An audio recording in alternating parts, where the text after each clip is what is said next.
Hello, hello, hello. Okay. I'm not just saying this because I'm full of hyperbole and I say this about every single guest. I swear I do. But Charlotte, I cannot believe you agreed to come on this call. I recently attended a call that Charlotte Thornton held, and I was in the background. It was one of those calls where you couldn't hear what we were saying, and I'm assuming there were millions of people on it and everything.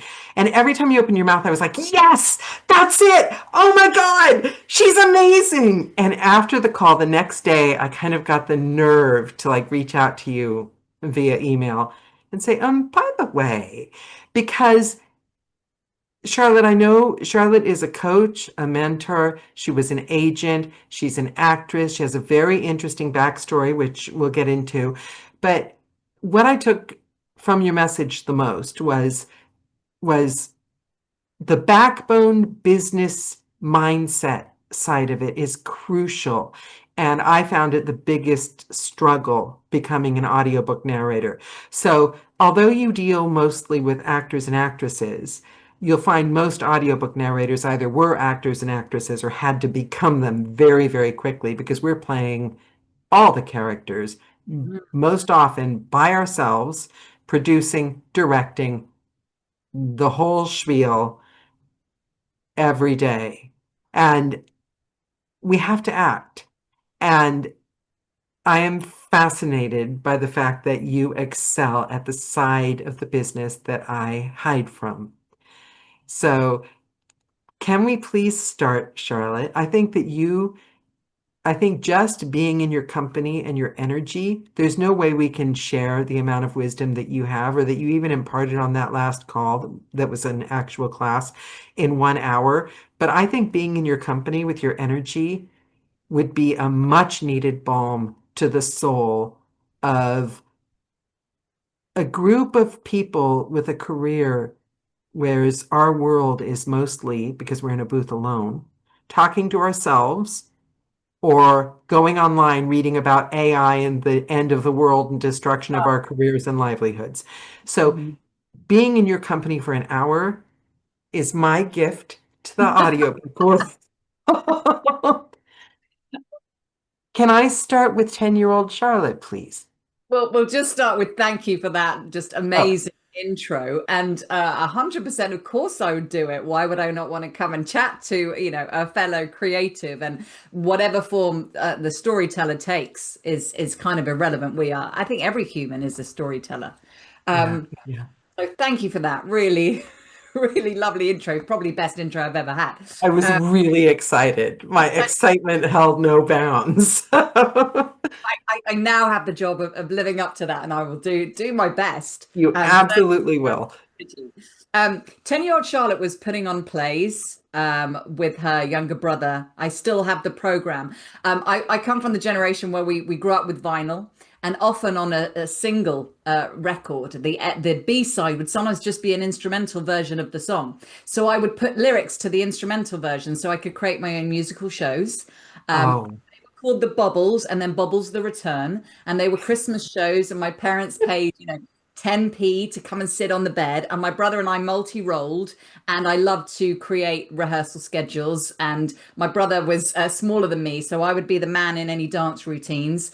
And I would create, special effects, ketchup blood, things like that. Anything I could throw in to these shows. That was 10-year-old Charlotte. but what strikes me is that you already then had the strong business foundation. You were charging for your shows.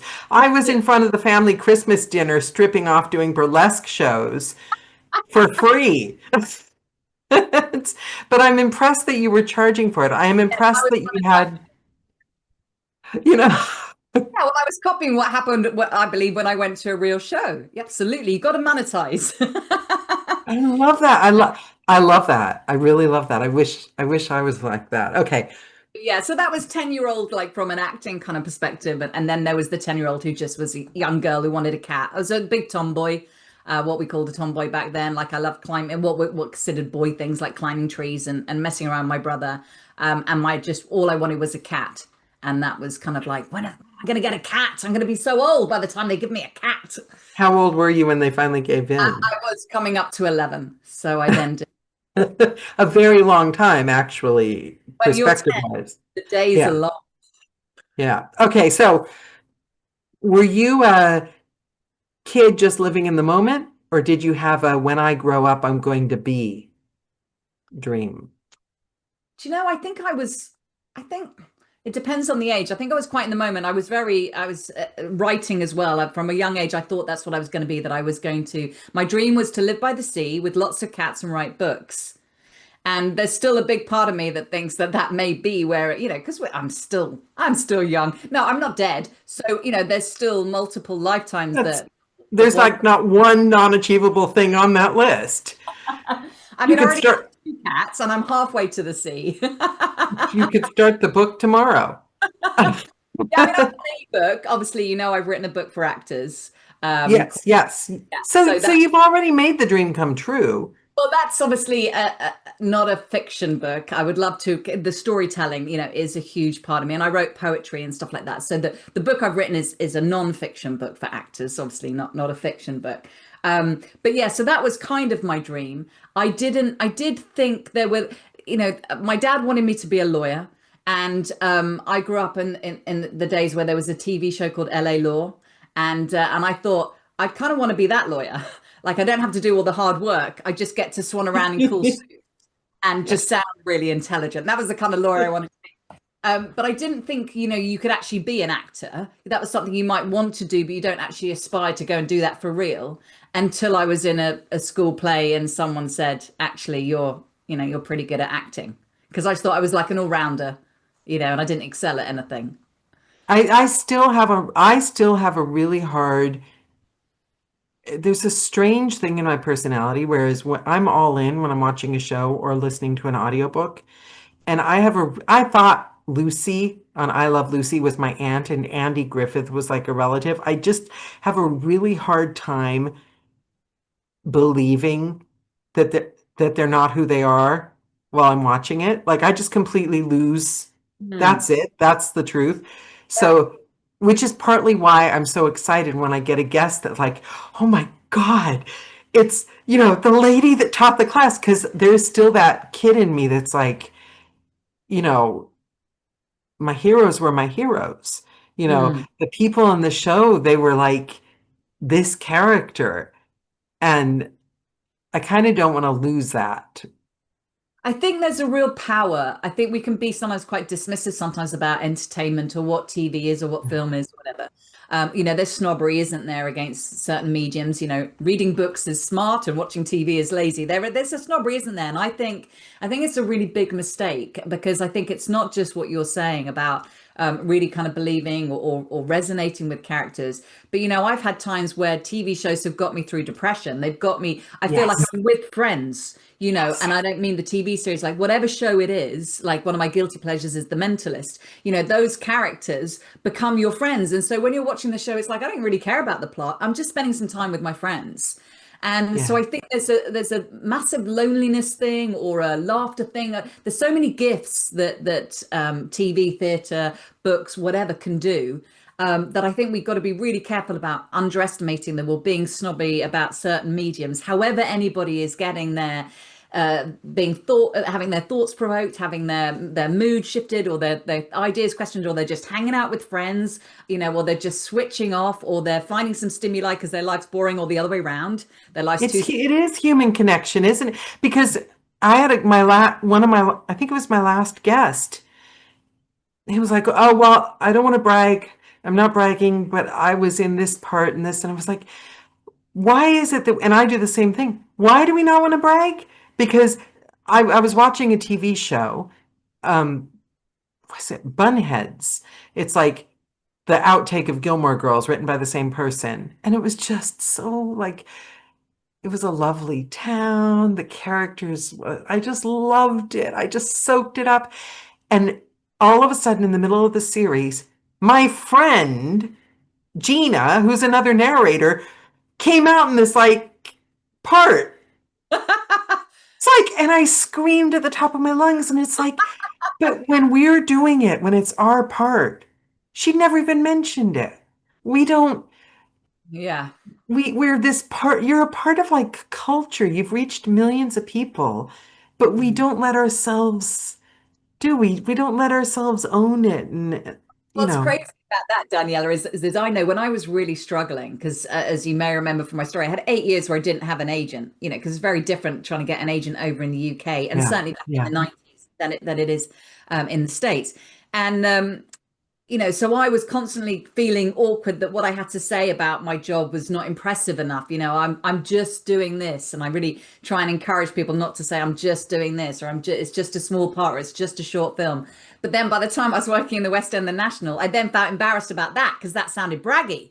So I suddenly realized, oh, so you're in a lose-lose situation. If you're not doing well, you're embarrassed, and if you're doing well, you're embarrassed. So it's we insane. have to deem ourselves a success.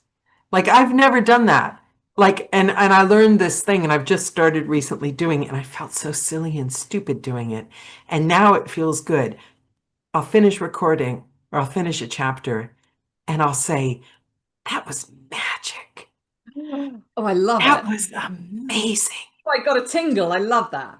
And it's, I won't lie. The first week I felt like a complete twat. Yeah. It's- But but that's it, sometimes where the good stuff happens when we feel uncomfortable. yeah, oh yeah, Oh, you're doing something new. yeah, I love yeah, that. But I also love this idea of magic. That yeah, inner child believing in magic, that, the dreams where you fly, that kind of stuff. And that's to me so much of also what this job, entails or brings, on yeah. either side is that. So I think that's a really wonderful thing to hold on to. It's our gift we're giving to people when you get out on the theater and the stage. You're giving them a gift. I learned that from burlesque. You're giving them a gift. And a burlesque audience is a bit different because you're not going to find another audience in the world as generous. I mean, it's just they love you and they're not afraid to like show it. And you can like, you know, be any kind of freak you want, be anything you want in the world, and they love you. They're all there. That's what they're there to see. And I learned that because we're giving them a gift. But then I go in what, 9 years recording audiobooks, and I see so many narrators do this. Oh God, oh God, oh God, okay. I haven't had time. I hope I've prepped enough.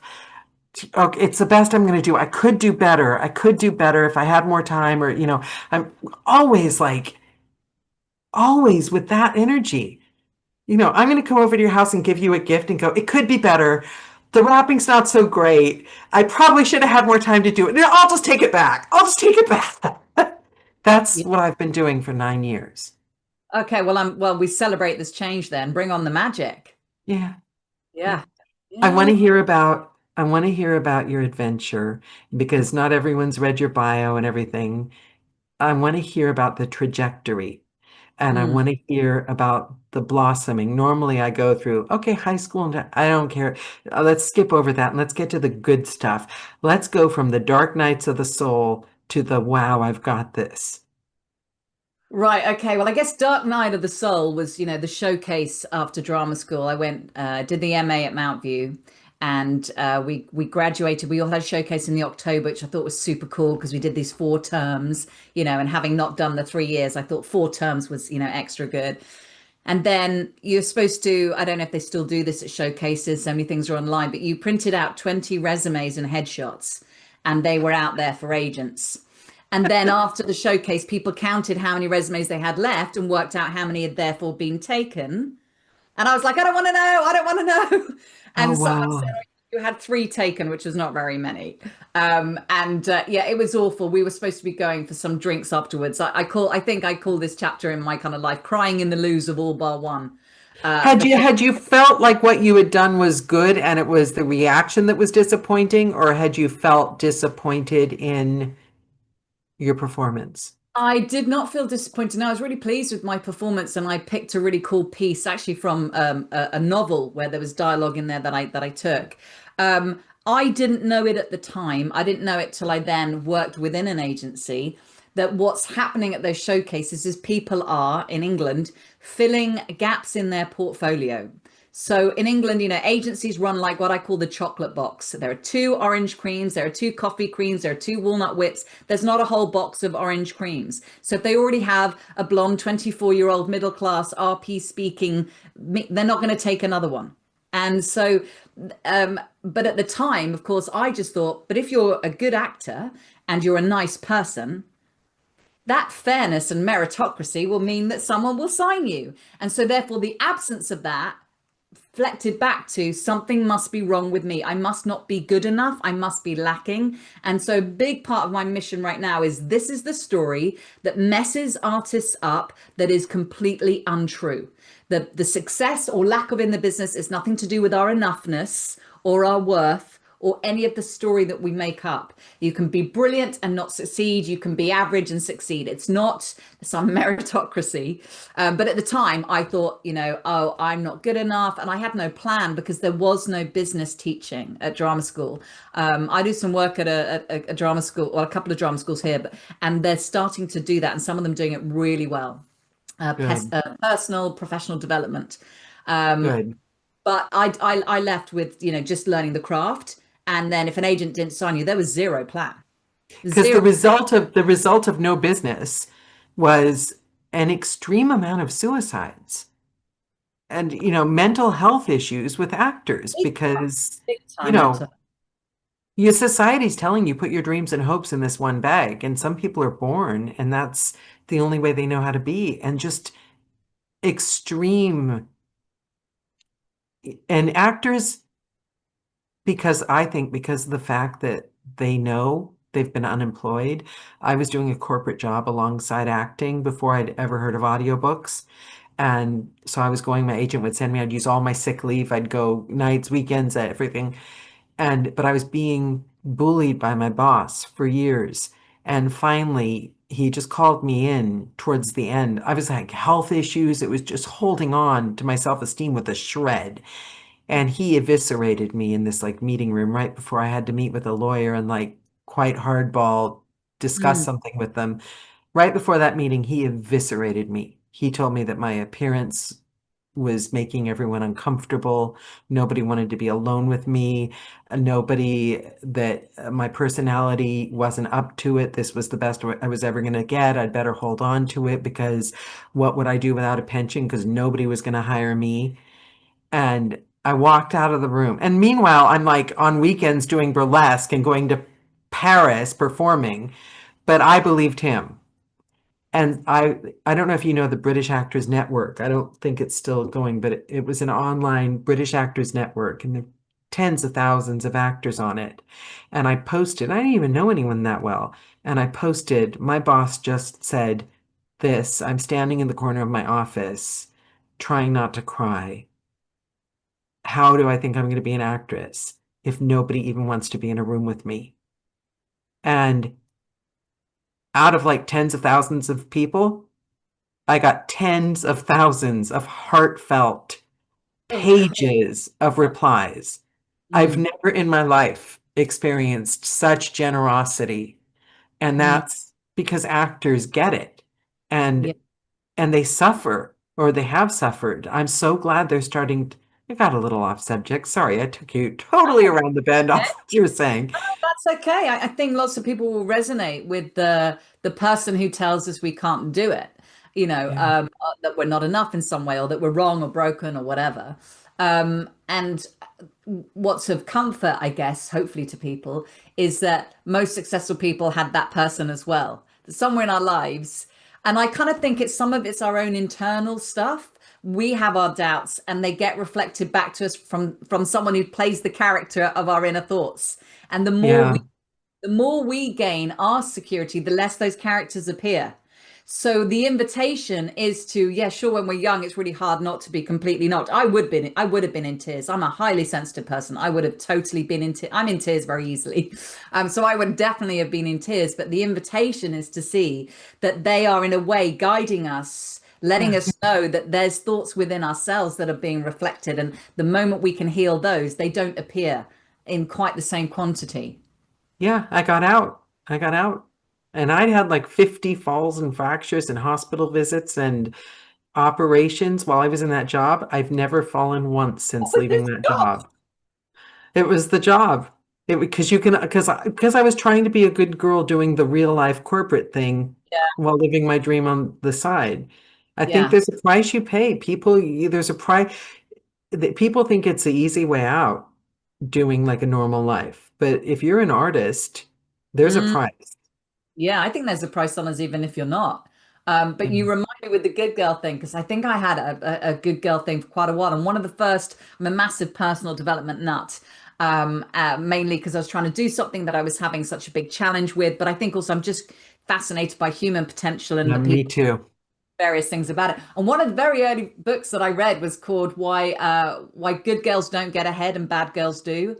And I thought, Ooh, yeah, I'm just playing by all the rules, and where is it getting me? And that worked in academia. Following the rules worked for me in academia, and then you come out into the real world, and it's not the same game. And yeah. so you have to kind of go, and that's when I started being a bit more audacious until I started getting really audacious compared to how I was before. Good girl. Because it leaks out anyway, right? Like Daniela, you didn't think there was a problem. You're walking to work draped in faux fur and rhinestones, like glittery heels, and then hiding it in your desk at work, pretending to be a normal person. You didn't think they'd notice. I ever had quite those extremes. But yeah, wow. I mean, there's a book there, Daniela, I think. But moving forward, so Yeah, so that was Dark Night of the Soul, I think, yeah. and there were other things as well. I'd done a scene with my drama school sort of sweetheart, and he got taken on by an agent, and it was all just it felt very difficult suddenly being going from being even Stevens, you're all peers at drama school, and then who Ooh. got invitations and meetings and who didn't, and lots of us, to be fair, didn't. I mean, a big percentage did not get any agents, and just to kind of give some perspective back then, no internet, no YouTube, no film something on your phone, no casting director workshops, no coaches, no mentors, no being able to see any jobs on Spotlight. Spotlight was a book, multiple books. Yeah. You could, So when what were did they? that do to your relationship with your sweetheart? I bet that wasn't easy. No, it was not easy, and I mean, we still stayed together a couple of years. But I did say after that, and I'm never dating an actor again because it is just very painful, and it must. I'm really impressed when people manage it because I think if you're both working great, and if you're both out of working great, but the times when you're not, to be able to have the security to go, that's great. I'm not working, but they are, and not have any, Yeah. jealousy, security. I mean, I take my hat off. But back in those days, we didn't have we just about got mobiles, but I still had an answer machine, and his agent left him messages, No, so I I couldn't. My husband is a painter. He refers to everyone I work with as my imaginary friends, and he wants nothing to do with them. I could not. I could not. It would ruin our relationship. It yeah, would no, my ruin it. husband is has his own building company. So no, that was the last actor I dated. I Yeah, just I agree. I was agree. really, it was a lot to deal with, I think, in one go, to be out of drama school for the first time in my life with no terms, no structure, no plan, no agent, no way of getting any work. I mean, I did lots of fantastically naive things. I remember writing to ER and making my resume look like, at the end of the hospital bed, you have the notes, the patient's notes. I didn't even Oh have a visa no. to work in the States. What was I thinking? But in some ways, I really admire that person who had no idea. Yeah. Yeah. Well, But, no, never but know. you say that, but it's true because I think some of that spirit we should.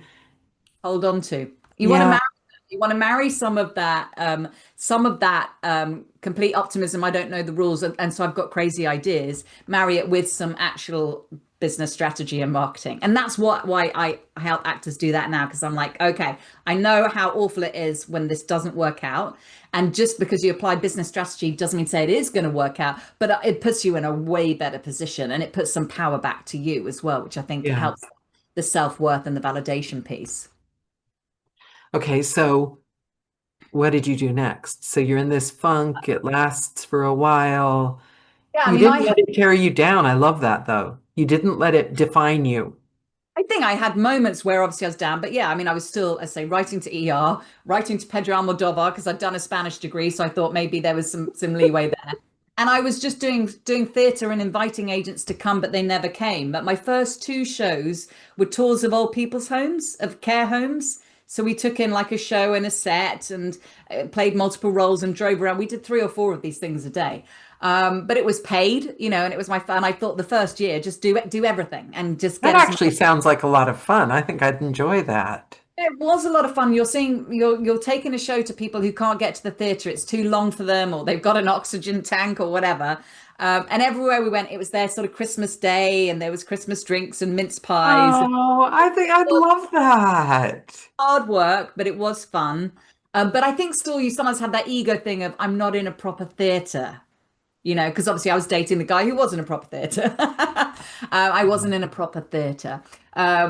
So yeah, so I did lots of Fringe, and I was very successful auditioning on the Fringe, and I did 3 or 4 shows a year, and so I did Seven Brides for Seven Brothers at the Christmas. I went up to Edinburgh and played Lady Macbeth, got great reviews. I was doing improv and all that kind of stuff, and then eventually I saw I saw someone on television doing something I really wanted to do, and they'd gone to drama school with me, and I went, right, if England doesn't want me, I'm off to America. Which again was crazy because I had no visa, and no likelihood of getting one because I didn't have an agent and I didn't have a show reel and I hadn't been in anything professional. But I went out anyway to do a recce, and that's when I met what was a marketing coach for actors out there. And she just like really boosted my confidence and made me think about brand and my casting type and my resume and how I could sell myself. And I came back to England and finally got an agent 8 years after drama school, did my first equity contract. And the agent was a cooperative. So it's an agency run by actors, which you don't have in the States, but we have in the UK. And so I got to be in this collaborative space with other actors, helping each other out, which and made me realize how much I loved that, advocating for other people within the co-op, having that support network and seeing the business from the agent's perspective and suddenly going, it's not about ability. That's like a minuscule amount of it. It's about all this other stuff. It's about fitting into, an ever-evolving marketplace.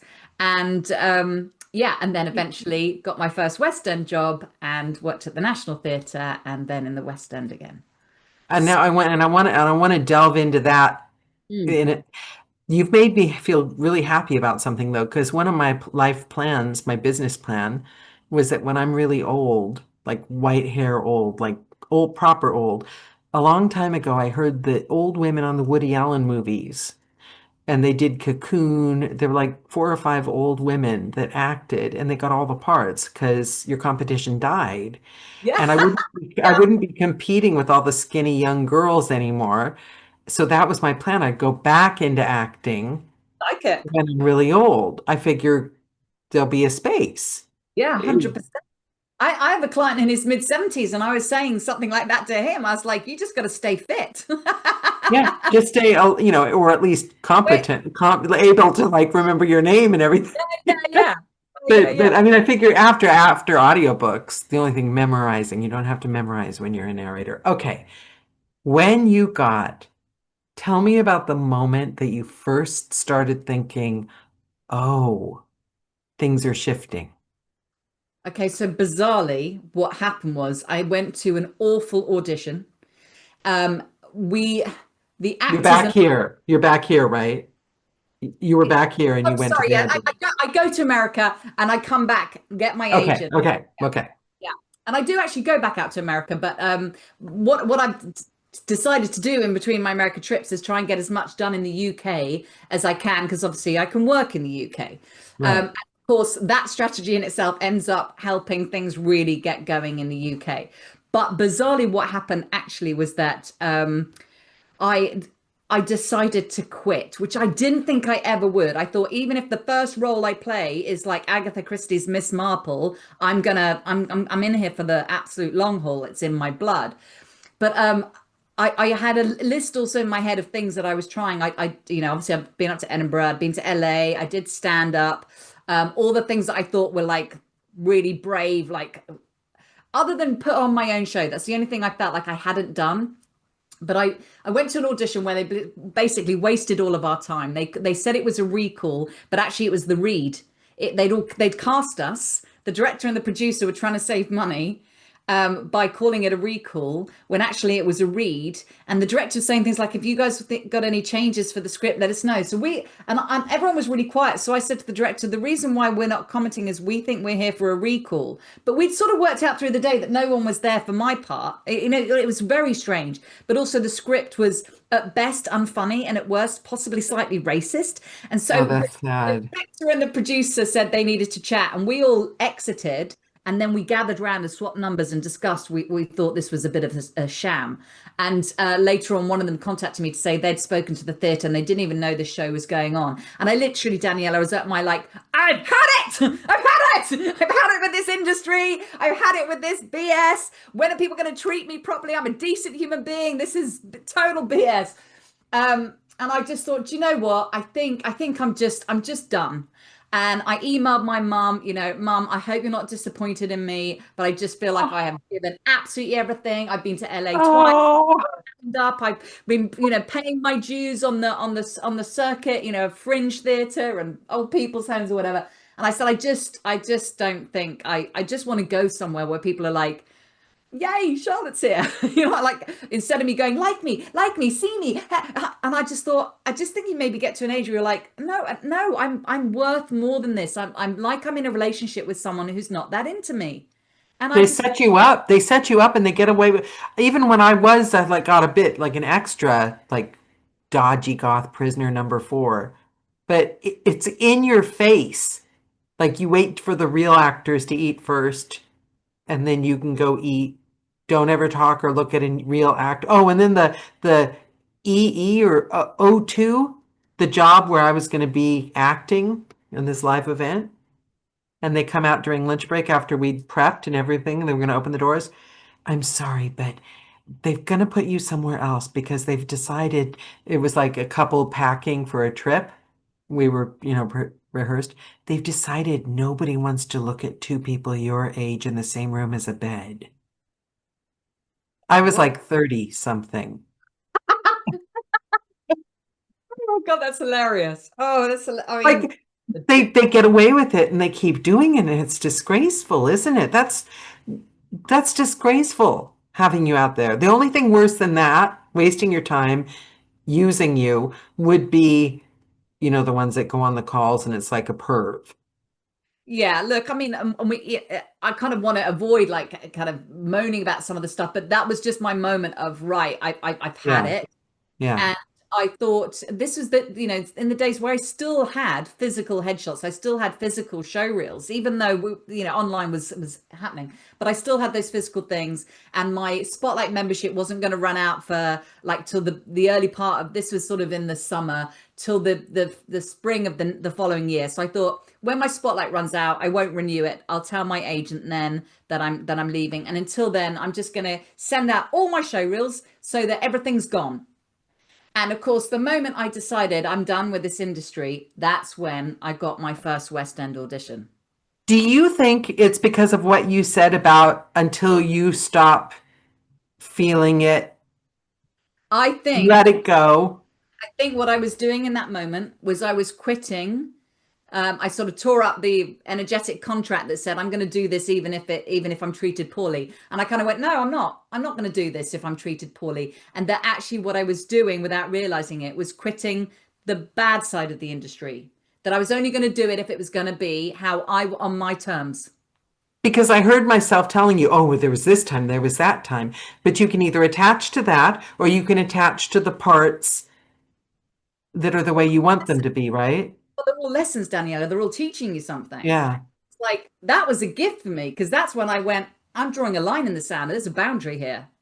I'm not going to be Yeah. treated like this." And so instead of that being the end, it became the beginning of me being treated really well. You opened a space. You opened a space. You I got rid said, of the bad energy. You like what is that witchcraft thing they say? Like on New Year, they open the door. But they do. okay, It's like an old tradition. They open the door to let out the old year and let in the new year. They open the I door like at it. midnight. I quite like that. I I don't like know. that. It's like pagan. I don't know where it's from, but Irish, I think. Well, yeah, absolutely. I'm a bit white witchy myself, I'm sure. Like I love that. back to the magic, back to there being more in this world Yeah. than we can see, touch, and feel, right? So I think I was quitting the BS. And Yeah. so I sent out all my stuff, and I got two auditions. And I got recalled for one, which was going to be a really good show. I can't even, I'm trying to think what show it was going to be now. I can't actually think what show that was going to be. But I had to turn down the recall because by then I had booked my first West End job. And it was understudying, but it was understudying the lead in this play called Little Voice, which is written by Jim Cartwright, who's a northern playwright. My parents are from the north. It's a northern playwright. It's a fantastic play, and it's the biggest female part that there is in existence. Is it the one where she does different imitations every time she sings? The singer does, but her mum is the one who the singer is sort of mute when she's not singing. But you're right, she does. She does an impression It's of the her. movie. It's the movie. There is also a movie. Yeah, yeah, yeah, So, but the mum in it is this, she's a brassy northern tart, yeah, basically. yeah. And She's a she just talks all the way through it. And she has some fantastic monologues. I mean, it's after you've done that kind of show, you almost sort of don't want to do anything else because it's such a good part. Like it's really, but I was wow. understudying. I didn't know I was going to go on. I thought I'm leaving the industry. I'm being paid to understudy. Great. I'm going to write my book, right? I'm going to write my book and be paid to do it. I'm going to sit Yeah. back and write my book. I didn't know I was going to get to go on. But that's What what happened. happened? How did you get to go on? What happened? So the play opens with two big screams, and the lead actress needed to take vocal rest. She strained her vocal cords, Mm. um, and so they told me they'd like me to do three shows. I ended up doing four, and then there was another time when there was snow, and I went on with 20 minutes to go. Um, So the first show, yeah, right before you went on, yeah. tell So I us have how to you start, well, I felt. have to start with these screams. And what was really interesting is I remember having this thought of I had so much to do. I had never, our set revolved and set on fire. I'd never been in the costume. I'd never done a dress rehearsal. I'm making my West End debut in the biggest female part. They call it kind of Queen Lear. And I'm in, stiletto boots with a revolving stage. There were a couple of things like that did, I had a little Wow. moment where that suddenly kicked off. But I just remember thinking, I do not have the luxury to be nervous. I have too much to do. And I also just thought I'm doing this for me. And the curtain goes. In fact, before the curtain goes up, I do these screams, and I'm just out to the audience, and I'm like, I'm here, basically. I'm here, finally, finally To getting me, my moment. that moment, 10 oh, years that from drama moment. school. That was 10 years. I was 24 when I left drama school, and I was 34 when I made my West End debut. But do Um, you not think that that moment everything disappears? Even when I was a kid doing children's theater, that moment before you go on stage is like, if I die today, yeah. this is the best moment in the world. It was. It that truly was, because one of my friends said to me, obviously when you have a dream and you succeed at it, is it all that it was cracked up to be? And I'm like, 100% yes. Yes, yes. Also, I was really blessed that cast was particularly wonderful, and the reason why I was able to go on and basically seamlessly go on with a cast I hadn't worked with was because my understudy cast had been so good that it was just seamless for everybody. And even one of the main actors in it said to me, it was just like we were doing a normal show. But can Which, I challenge you that what is it? What I mean, what are we saying with this? It's you're confronted with who you are. You don't see the world as it is, you see the world as you are. So you were showing up as a different person. So you got the cast suited to the person you were. oh, yes, yes, interesting. Because Interesting. if you had shown up as that person before you had said, I'm fed up, you know, if Mm, the person that was out on the break when that dodgy audition pissed off, if you were that person, you yeah. probably wouldn't have gotten this great, amazing cast. Yeah, possibly. And also, do you know what? This is really strange, and I've not shared this with anyone before, but I was in a relationship with somebody before this show that I had to, even though I loved them, because of issues that they had with alcohol, I had to make the call Mm. to leave them. And that's really hard when you love someone, but ultimately that's not a problem you can solve. And around the time that I auditioned for this role, and I was heavy penciled, and it was going to the producers, I felt like the universe was saying to me, I know you've got to leave this thing, this person that you love, but we're going to offer you your dream. Like I felt like It was saying that, wasn't it? It was totally saying if I that. hadn't held my nerve and fought for again my self-esteem within the relationship as well as within the industry, if I'd let myself kind of get sucked in again to a kind of, because people with those issues promise you a lot when they're sober, and it can be very convincing and you want to believe it. And it would have been so easy to get sucked back in there. And I just felt like I was being asked on so many levels to stand up for myself. And that I feel like then the universe gave me that as a gift. But it's okay, so Like it's we're tempted off the path and we're tempted to do things that aren't in our best interests. And the more we can get in tune with our best interests, the more we get into this more beautiful flow space. being who we really um I I was talking to a Spotlight gives you creative coaching or something. And I had some sessions with this amazing creative coach. And I said to her, because I don't do well with things like that, because I tend to think I've read every single self-help book on the face of the earth. And the minute I clock that I already know, I kind of, my eyes, but I Yeah. said to her, 90% of the time, I'm this asshole that tries to do too much, I'm a horrible boss to myself, gives myself way too much to do, and then like hits a whip to make sure I do it. And then no matter how much I've done, it's not enough. And then I pile more on it, and then I'm just like miserable and like the voices of all the negative.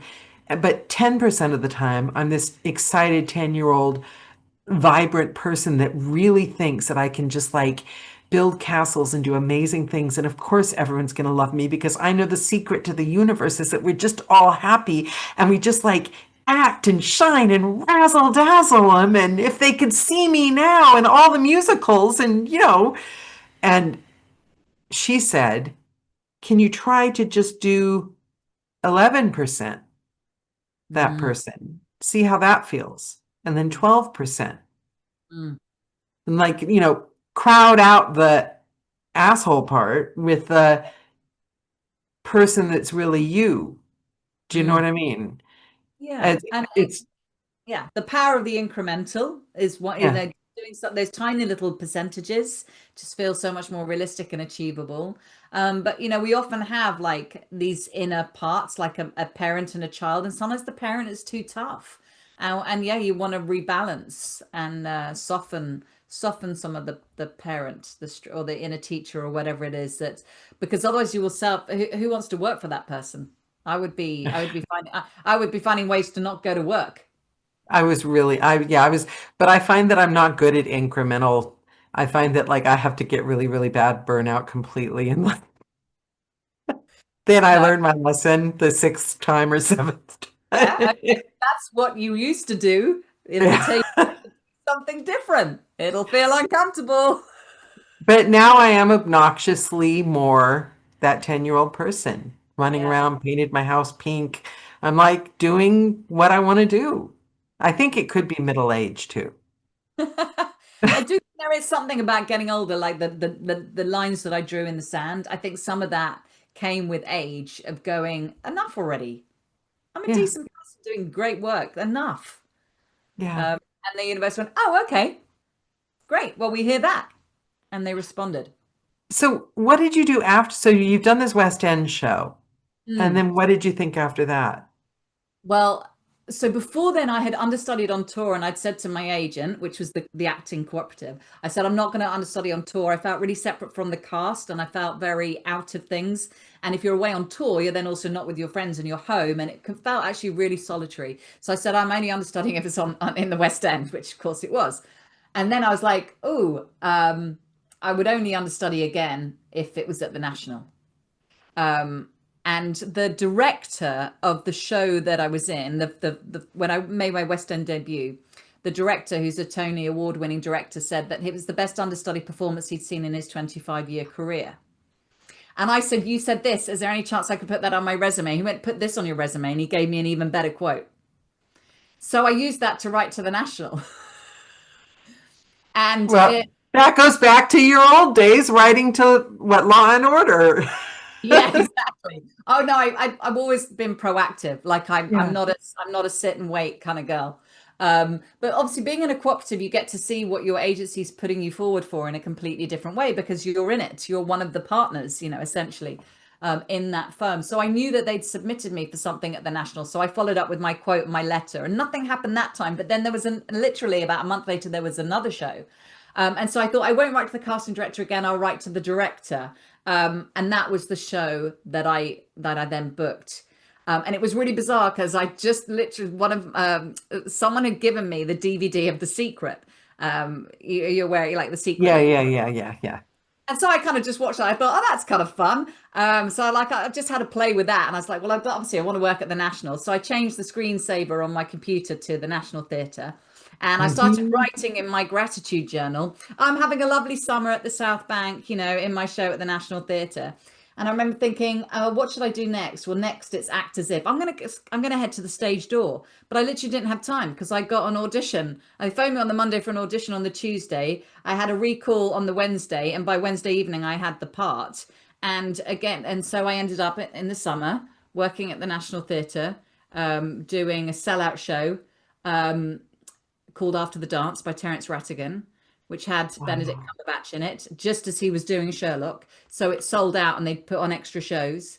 And again, I was understudying, but I was in it. We were all in it in a big smoking dance scene. It was all kind of the Oh, it's such a dream. It's such a war kind of dream. chaos.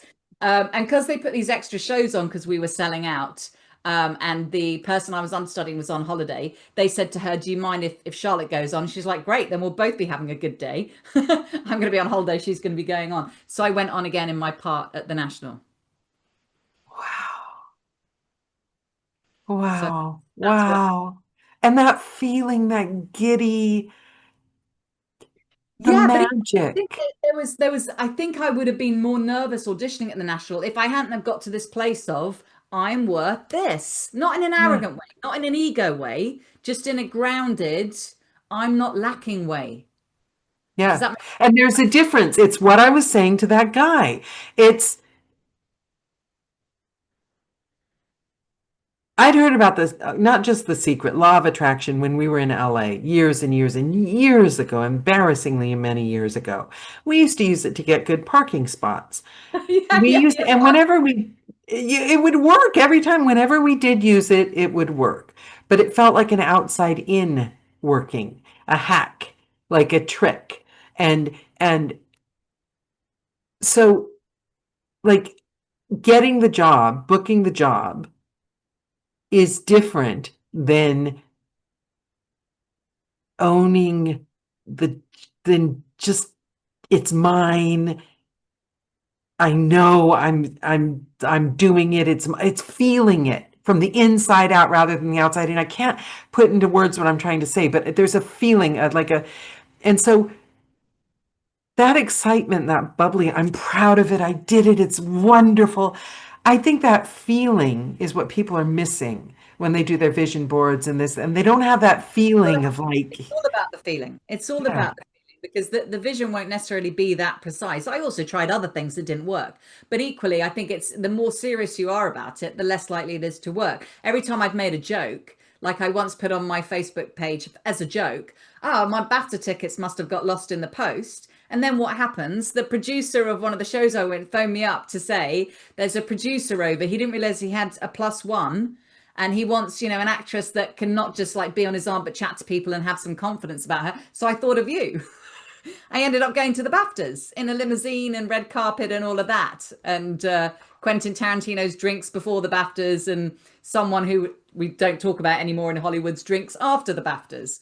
And wow. that was just like again, but it was a joke. It was I'm sure I manifested it completely accidentally because, as you say, it's not about it's about the playful. It's like your 10% magic child, unicorns, It's and the energy. It's like anything with law and attraction, you're inviting the universe to come and play with you. But if you're yeah, inviting the universe to come and play with you and you're a boring jerk, yeah. You like can't have an attitude.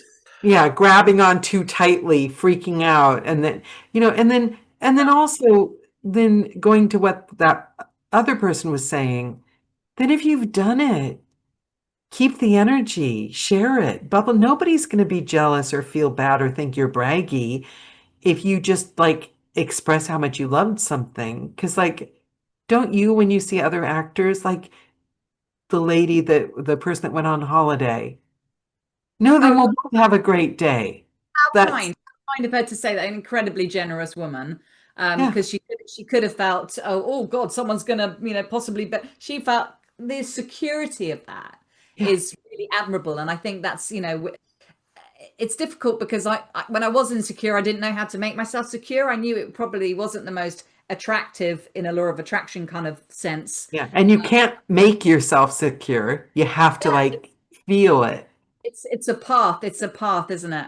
Yeah. Um, The burlesque girls, you'd think me standing in a dressing room with a bunch of 20-year-olds in corsets that are gorgeous and comedians and compares and circus people, that it would feel insecure.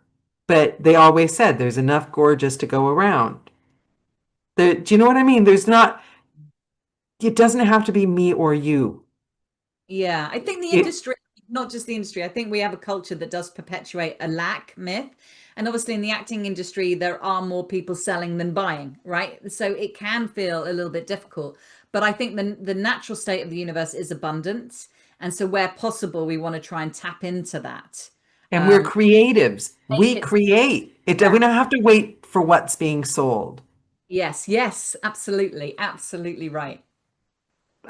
See, I told you that you're the most, I told you I couldn't wait to talk to you because now I'm going to leave this call and be like unstoppable. I think you're unstoppable before this call, right? That would not be down to me. Well, the thing is I think along with creative thinking, you probably run into this because I want to ask you about this in a minute as well before we run out of time. But the power of the creative imagination can be turned against us. Mm, So whereas I can have this really great call about energy and magic and stardust, which I firmly believe in and I practice 25% of the time, I can also be sick with the flu, lying in the fetal position, sending cold call contacts out at 3 in the morning because AI's coming and oh my God, I can convince myself. The creative mind I find yeah. What are sometimes you goes convincing whatever. yourself? What? What are you convincing yourself? You didn't say. Sometimes I convince myself of scarcity, but I'm a workaholic. So when I convince myself of scarcity, I just take on more work. I create work. I'm a firm believer in creating work. So I will I don't sit around and wait for jobs. I reach out for people, but then I overbook myself Mm, because I like to be busy. I think that I'm not quite at the place that you were at, whereas you let your heart open to the thought that the universe is generous and something good for you is coming, then you experienced it, then you held on to that feeling. mm. um I always think somebody's going to swipe it away. I better work harder. Look, I'm not saying, oh, and then I sailed off into the sunset. I've still, life is challenging, and there are moments of deep suffering that are nothing to do with acting, Yeah, loss, whatever happening in life. So whatever skills we have of security or groundedness or boundaries, or self-esteem or law of attraction or anything, don't protect us completely, immunize us against dealing with life, right? Because life has circles to it, and things come and go, and we have to deal with things. I struggle with change and loss. Like, I really struggle with loss in particular. I'm a big animal person, and I have lots of animals, and obviously you talked about yeah. cats already. um I have issues. That's my one thing. I have a pet bird and okay, I I had have to the take it to the vet. You what? it's yeah, it's and Yeah, I like that's it. Career out the window. I canceled a call. Like I can't. The yeah, fear is just I can't. And there's no audiobook, no documentary, nothing that's gonna let me that helps me no. not think But, it's the end but of the there are world. things like we can't escape, right? Yeah, There are, life is seriously challenging, and that's when we come back to, our friendships and our families and being out yeah, in nature and whatever other animals we still have that maybe are okay, where we find our place with them. The unconditional love of an animal, I think, is just so amazing. So it's finding all those, but sometimes it is just tough, and like that's also okay. Like I don't think we can law of attraction, ourselves into this perfect Yeah. life. There's some things I've tried to bring in, and maybe they weren't meant for me, or maybe I didn't do it right, or whatever, and that's also okay. I think it has to be a playful element, and then also understanding that sometimes, excuse my French, shit happens. Yeah. And if we didn't have that side of us, we wouldn't be very good actors, probably. No, and we wouldn't have any empathy. People who don't Yeah. have any struggle to empathize. Whereas I have, empathy is like my superpower. Like I can feel other people's stuff very easily, and that requires a lot of self-care on my part, but also hopefully makes me a better coach. So how did the coaching come in? I know we're running out of time, but I'd love to hear about the coaching. And also, I would love to hear how you can help people in coaching, because I'm aware that the audiobook world, a lot of people are feeling unhinged at the moment, Right. career wise, and Mhm. we are actors. And I Yeah, think if people do need help, I'd like to provide people with avenues in case and I'll put your info, your website, and your book in the about section. But I'd like to hear how you started coaching and what you help people with and what the cool. process is like. So, like I said, when I went out to LA, I found this coach who I just felt just transformed my way of thinking about myself, about my resume, about how I was reaching out to other people. And I did think very early on before I left acting, oh, I'm going to do that here. And I remember chatting to an actress friend of mine, and she said, I don't know, Charlotte, I mean, actors don't really have that much money. And again, you know what I said? People reflect back to you your own doubts. She just reflected back to me doubts I had, but it was enough for me to not publish the web page I'd created about mentoring, right? I'd created a page about mentoring on my website. I didn't publish it. It stayed in draft. Um, I left acting. I fell into PR, which is my other kind of side hustle, which is why I help actors with marketing. Okay, so I fell into PR. And my husband was building our house, and I was the breadwinner doing the PR. And I wrote my book. I wrote my book for actors. I thought I can't leave with all this knowledge. I don't have children. What am I going to do with this knowledge? I thought I'll put it in a book. I'm not going to scrabble around for an agent because it's too niche. And I fought for years to get an acting agent, and that nearly killed me. So I'm just going to go straight to Amazon with my book. But I went to the expo, the Actors Expo, because I thought I need to promote the book. And so through the kind of promotion of the book and finishing my time in PR, I was the media trainer in the PR team, and I loved doing that. And I thought I was going to leave PR, and I wanted to run my own business. I thought I'm going to go into corporate coaching because that's where all the money will be. Cha-ching! Have I'll be a corporate. have you done an audiobook? I haven't done an audio version. You should do it, and you should do it yourself. I'd say have a professional narrator do it, but you should do it I yourself. think I did way back at the beginning go and record it because my brother had a studio, but I only had a short amount of time. And then I started taking out my breaths, and I thought I'm Oh gonna, no. if I have to hear my own voice say something again, I'm gonna explode. Like it was one thing to record it yourself, and nothing to hear yourself speaking that much. But anyway, in order to publish the book, I thought I'll become this corporate trainer, and then I'll have left everything with this acting book, and I'll have passed that on and ended that chapter and started my new one. But of course, in corporate coaching and life coaching, my story isn't quite as good compared to my acting story, where I went from no agent touring old people's homes to, Yeah. working on the West End. And so through the kind of book, and I was like, oh, maybe I will publish this drafted page of my website. And a girl came to me and said she'd love some coaching, and I said fine. And I thought I'd meet her for an hour, and then she said it was all she could afford was to have one session. So I went, okay, I'll just tell you as much as I can in one session, and it ended up being an hour and a half. And that ended up being my kind of model. That I was like, right, I do this consultancy session where it can be a standalone session of just where we look at absolutely everything and formulate a plan, or it can be that people then come back for ongoing sessions. But what any coach does, whether it's me or someone else, is help you to have stop the loneliness, have accountability so you get stuff done, help you create a plan, should see your blind spots where you're in your own way, And so it's not that you can't do it on your own. It's just what a coach does is help you do it faster because you're not procrastinating. You stop being in your own way. You can't self sabotage without someone pointing it out. If you've got an idea, they go, yes, brilliant, do that instead of you going back and forth of whether you should or shouldn't. So all those things that take up time are, are got over quicker. And so you Yeah. succeed faster. So it's not that I believe everybody's got the potential. As you say, there's loads of great books and audios and YouTubes and content, I get them, but there's nothing like someone personally rooting for you and kicking your butt. I Yeah. have a personal trainer. I got to a point where I'm like, do you know what? I want to be fit in my old age. I'm at a certain age where I can't just be casual about that. I was like, I'm going to invest in a trainer because I think it's actually more important than my pension. No point having money if you're not fit and your bones have gone to rubbish. And my PT kicks my butt in a way that I wouldn't do in the gym. And I'm pretty tough on myself. But I go, oh my God, this is so hard. And she's like, good. I had a personal trainer that changed my life, but like I don't live close to him anymore, but it was life changing. I changed as a human being.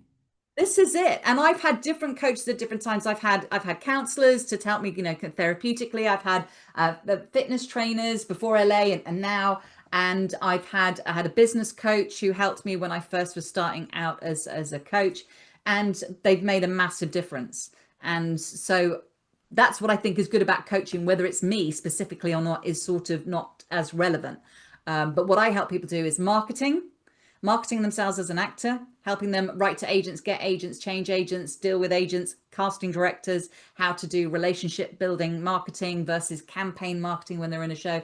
And I help with the mindset stuff, which is the confidence, the staying positive and upbeat, no matter what we've been talking about, how to have grounded self-esteem, not go out to the industry needy, not go out to it wanting it to fix us emotionally or to validate us or all that stuff that accidentally we do. And it's the worst place to seek validation and self-worth. Yeah. So I help people do that. And And it's off-putting. It's like it's a nobody burden, who wants to have a relationship with that cringy person who's desperate? but also it's a big responsibility. If someone comes in with their vulnerability, Yeah. kind of like, I'm going to audition, but I'm not really okay, so you need to look after me.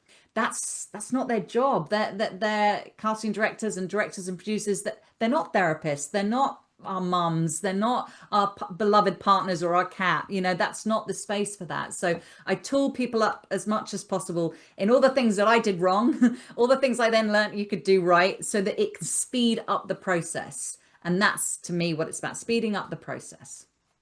I love that. Okay. I'm going to ask you the question I ask all my guests at the end of the call. Oh, Um, if the audience left this, watching this in like 100 years or so, if they walk away with just one thing, nothing else, if they remember one thing from this call, piece of advice, word of wisdom, what would you like to leave them with? to me, the main thing that I wish any artist would learn is that this is not a meritocracy, even if we want it to be, and that success will not be dependent on you being a good person or being talented. So just you have to know that the outside success is not about your worth and it's not about your ability. We'd like to think that it should, but it isn't. And so the positive that we can take from that is that the story we make up where we're not worth it or we're not good enough, and there's two not good enough. So I'm like not a good enough actor, and I'm not a good enough human being kind of thing. That's the bit I want us to get rid of. That it's just a made up story that hurts us, destroys our confidence, destroys our belief, destroys our self-esteem, and it's not even true. It's just not true. We don't get the job, nothing to do with ability. We don't get the agent, nothing to do with ability. I don't think you could have thought of a better piece of advice for this audience, for audiobook narrators. I'd like that's the best. We all do it as a middle-aged white cis female in a market inundated by middle-aged educated white cis females auditioning for parts that are not middle-aged white cis female. It's you do think, am I horrible? I have literally hired coaches and said, am I horrible? And I've had to have one coach say, um, 275 people have hired you, have wanted you to do their book, and you're telling me you think you're horrible. It's, Yeah, that it's comes not. from acting and reviews and waiting for somebody to like tear you apart. You know, It's just it's, not based on anything real, and this is where our ego wants to know. The ego wants to know why yeah. why it's not fair or why something's not happened, and so it makes up a story that invalidates us in order to have a story and to know. And I say better not to know. Like there's a real power in kind of going, sometimes you just don't know. And also, then just go off and paint the room pink and wear fur and do magic. And do you know what I mean? There's so Yeah. many things to do. I just went and like saved all the 90s, old 90s movies and old 80s movies. I thought I could just do a marathon every single night, go back in the past a little bit further back. There's Mm. so much to do. I could do like a film noir week or Spotify playlist. Who has time to sit here and go, why don't they like me? Yeah. Well, I think some of it's human nature, and I would just Yeah. always time cap that pity party. Sometimes we Yeah. sometimes we need one, but time cap it. Otherwise, we live there, Yeah. And if don't we're we? going to have a pity party, put on a good playlist. Dress the part, all black. You. Light a clove cigarette, even if you don't smoke it. Really get into, if you're going to go emo, do it. Yeah. I decided to myself, I'm going to keep the drama for the stage. I love that. I'm not going to make that promise because, No, no, no. I don't mean it. I'm just like the drama. I'm like, oh, poor me. Oh, that kind of drama. Yeah, please have the theatrical, yeah, 100%. yeah. Yeah, yeah, yeah, but not the drama, not the up No, and I down. love that. I love that. And I'm going to literally clip that word of advice and write it down and put it on the wall of my studio because it is a lesson I need to remind myself of. And I think all of us do. Yeah. But no, keep the theatrical and keep the play. Oh yeah, 100%. I still like, oh my God, this is the best cup of coffee I've ever had in my life. I'm that girl. I'm getting that and I love it. I was once being accused of being cursed with overenthusiasm. But it's why do people have a problem with enthusiasm? And I always err on the side of overenthusiastic with strangers. I don't think I learned boundaries properly in that way. But people seem to have issues. I And think some people don't think enthusiasm is, I think some people don't think it's authentic because it's not their style. And I think that's something we all need to learn. Like I sometimes deliver a workshop and someone looks completely, unenthused. I'm like, oh my God, I'm boring them. They don't get it. And sometimes they come up to me and they go, that was really, wow, your work. And suddenly they're the person who's been the most touched because their expression wasn't as mine would be. And so yeah. we go, oh, everyone should be like us, but everyone's not like us. And that's great. We don't, we want all the variety and all the difference and everybody's different energetic contributions. Yeah, so yes, so the boring people are fine too. Definitely didn't say that. But you're fine to be like, super energetic. That's Yes, obviously, but I mean, you don't need my permission. yes. I quite, yeah, I'm kind of owning it. Again, the middle age thing, I'm loving it. 100%. Own it. Charlotte, this was pure delight.